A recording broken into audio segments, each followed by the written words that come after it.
தமிழ்நாடு சட்டப்பேரவையில் மாநில சுயாட்சி தொடர்பான ஒரு அறிவிப்பை வெளியிட்டிருக்கிறார் முதலமைச்சர் மு க ஸ்டாலின். மிக குறிப்பாக மாநில சுயாட்சி குறித்த மறு மதிப்பீட்டுக்கும் ஆய்வுக்கும் ஒரு குழு அமைத்து இந்த உத்தரவை பிறப்பித்திருக்கிறார் முதலமைச்சர். மாநில சுயாட்சி குறித்து, மாநில உரிமைகள் குறித்து பேச வேண்டிய தருணம் இன்னும் தீவிரமடைந்திருப்பதாகவும் முதலமைச்சர் கூறியிருக்கிறார்.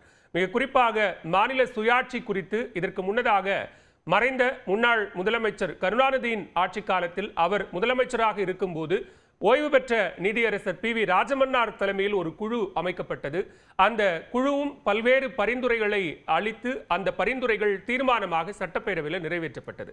சரி, அந்த தீர்மானங்கள்ல எதுவையெல்லாம் நிறைவேற்றப்பட்டது? இப்போது இத்தனை ஆண்டுகள், கிட்டத்தட்ட 51 ஆண்டுகள் கழித்து மீண்டுமாக தமிழ்நாடு சட்டப்பேரவையில் இப்படியான ஒரு மாநில சுயாட்சி தொடர்பான ஒரு குழுவை அமைத்து அந்த குழு தொடர்பான ஒரு பரிந்துரைகளை மீண்டுமாக நிறைவேற்றுவது தொடர்பான முன்னெடுப்பாடுகளை ஏன் முதலமைச்சர் மு க ஸ்டாலின் எடுத்திருக்கிறார் அப்படிங்கிறதா கேள்வி. மிகச்சரியா 1969 செப்டம்பர் 22ஆம் தேதி தான் அப்போது இந்த பி வி ராஜமன்னார் குழு என்பது அமைக்கப்படுகிறது.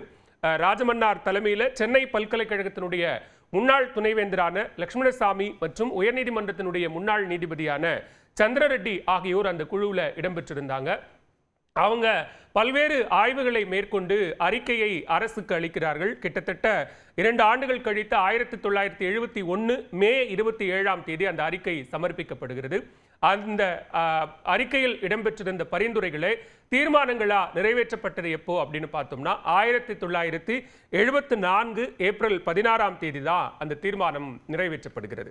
அதுல முன்வைக்கப்பட்டிருந்த பரிந்துரைகள்ல மிக முக்கியமானது அப்படின்னு பார்த்தோம்னா, ஆளுநரினுடைய விருப்பப்படி, ஒரு மாநிலத்தின் ஆளுநராக மத்திய அரசால் நியமிக்கப்படக்கூடிய ஒருவரின் விருப்பப்படி மாநில அமைச்சகம் செயல்படணும், அமைச்சரவை செயல்படணும், அல்லது அரசமைப்பு சட்ட விதிகள்லாம் மாற்றம் செய்யப்பட வேண்டிய தேவை இருக்கு அப்படிங்கிற ஒன்று பிரதானமான பரிந்துரையா இருந்தது. அது மட்டும் இல்லாம IAS IPS உள்ளிட்ட அனைத்திந்திய பணிகள்லாம் ரத்து செய்யப்பட வேண்டும் அப்படிங்கிறதும் அப்போதைய பரிந்துரையில ஒன்று.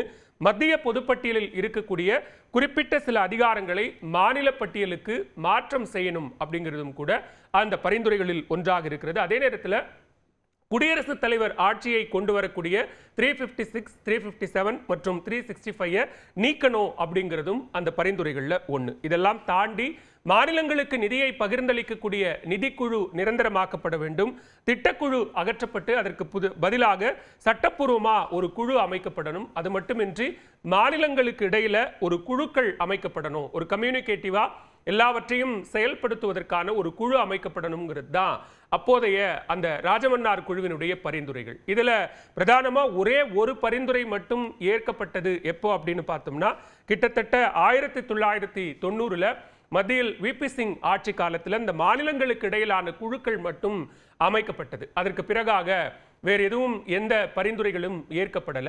மிக சரியாக 1983 மீண்டும் மத்திய அரசால் அமைக்கப்பட்ட ஒரு கமிஷன் தான் சர்க்காரியா கமிஷன். அவர்களும் மத்திய அரசுக்கும் மாநில அரசுக்குமாக இருக்கக்கூடிய உறவுகள், மத்திய அரசால் மாநிலத்திற்கு பகிர்ந்தளிக்கப்படக்கூடிய அதிகாரங்கள்ல எதெல்லாம் பிரதானமானவை, எதெல்லாம் தேவை அப்படிங்கிற அடிப்படையிலான ஒரு பரிந்துரையை சர்க்காரியா கமிஷனும் முன்வைக்குது. அதற்கு பிறகாக பூஞ்சி கமிஷனுடைய தேவையும் இதே மாதிரியான பரிந்துரைகளும் இதன் அடிப்படையில் தான் இடம்பெற்றிருந்தது. ஸோ இப்படியாக கிட்டத்தட்ட ஒரு 51 ஆண்டு காலத்திற்கு பிறகாக மீண்டும் மாநில சுயாட்சி குறித்த முழக்கத்தை அல்லது உரிமைகளை கேட்டு பெறுவதற்கான மறுமதிப்பீடு செய்வதற்கான ஒரு குழுவை தமிழ்நாடு அரசு அமைத்திருக்கிறது. இதுல நிறைய விமர்சனங்கள் என்ன அப்படின்னா, இது ஒரு பிரிவினைவாதத்தை தூண்டக்கூடியது. மற்ற மாநிலங்கள் எதுவும் பெரிய அளவில் இந்த சுயாட்சி குறித்த முழக்கத்தையோ உரிமைகள் குறித்த முழக்கத்தையோ முன்வைக்காத நேரத்தில் தமிழ்நாடு மட்டும் இப்படியான ஒரு முன்னெடுப்பை எடுப்பது என்பது இது பிரிவினைவாதத்திற்கு வழிவகுக்கக்கூடியது அப்படிங்கிறது தான் பாஜக வைக்கக்கூடிய பிரதான விமர்சனமா இருக்கு. ஆனா அதை தாண்டி இது இன்று நேற்று வைக்கப்பட்ட முழக்கம் அல்ல. மாநிலத்தில் சுயாட்சி, மத்தியில் கூட்டாட்சி என்பது பன்னெடுங்காலமாக தமிழ்நாட்டில் முன்னெடுக்கப்படக்கூடிய ஒரு முழக்கமாக இருக்கிறது. இங்க திராவிட நாடு என்பதோ தனித்தமிழ்நாடு என்பதோ முன்வைக்கப்பட்ட கோரிக்கைகள் தான். ஆனா அது காலப்போக்கில் அது மாற்றப்பட்டு மாநில சுயாட்சி என்கிற முழக்கத்திற்கு வந்ததற்கு பிறகாக மாநிலத்திற்கான உரிமைகளை விட்டுக் கொடுக்காத இடத்தில்தான் தமிழ்நாடு இருந்திருக்கிறது. எனவே அது பி வி ராஜமன்னார் குழுவோ அல்லது சர்க்காரியா கமிஷன் நிறைவேற்றிய மாநிலங்களுக்கான அதிகார பகிர்ந்தளிக்கக்கூடிய பரிந்துரைகளோ நிச்சயம் நிறைவேற்றப்பட்டிருக்க வேண்டும். அது நிறைவேற்றப்படலை அப்படிங்கிறது தான் முதலமைச்சர் சுட்டிக்காட்டுகிறார். மிக குறிப்பாக கல்வி பொதுப்பட்டியலிலிருந்து மாநில பட்டியலுக்கு கொண்டு வரப்பட வேண்டும். அப்படி வரும்போதுதான் நீட் உள்ளிட்ட விவகாரங்களில் மாநிலத்திற்கான விலக்கை பெற முடியும். தேசிய கல்விக் கொள்கைக்கு பதிலாக மாநிலத்தினுடைய ஒரு கல்விக் கொள்கையை இங்கே செயல்படுத்த முடியும் என்பது உள்ளிட்ட பல்வேறு விஷயங்களை சுட்டிக்காட்டுகிறார். அதே மாதிரி நிதி உள்ளிட்ட விவகாரங்களில் மத்திய அரசு மாநில அரசுக்கான நிதியை கொடுக்காமல் வஞ்சிக்கிறது. எனவே இப்படியான பல்வேறு சிக்கல்களில் மாநிலத்தினுடைய உரிமை பறிபோகக்கூடிய சூழல் இருக்கிறது. அது மட்டுமல்லாமல் வரக்கூடிய காலகட்டங்களில் இன்னும் பல திட்டங்களை அல்லது பல சட்டங்களை மத்திய அரசு நிறைவேற்றும் பட்சத்தில் மாநிலங்கள் அந்த சட்டங்களால் எவ்வாறு பாதிக்கப்படக்கூடும் என்பதை ஆய்வு செய்வதற்காகவும் கூட இந்த குழு அமைக்கப்படுகிறது. எனவே இந்த குழு கிட்டத்தட்ட அதே மாதிரி ராஜமன்னார் குழு ஆய்வு செய்ததை போலவே 2 ஆண்டுகள் அவர்களினுடைய முழுமையான ஆய்வுக்காக எடுத்துக்கொண்டு அவர்கள் அரசுக்கு அறிக்கை சமர்ப்பிப்பார்கள். ஆனால் 2026 ஜனவரி இறுதிக்குள்ள ஒரு இன்ட்ரிம் ரிப்போர்ட், இடைக்கால அறிக்கை ஒன்றை தற்போது குரியன் ஜோசப் தலைமையிலான அந்த குழு தமிழ்நாடு அரசுக்கு வழங்கும். அதன் அடிப்படையிலான முன்னெடுப்புகள் இருக்கும் என முதலமைச்சர் அறிவித்திருக்கிறார்.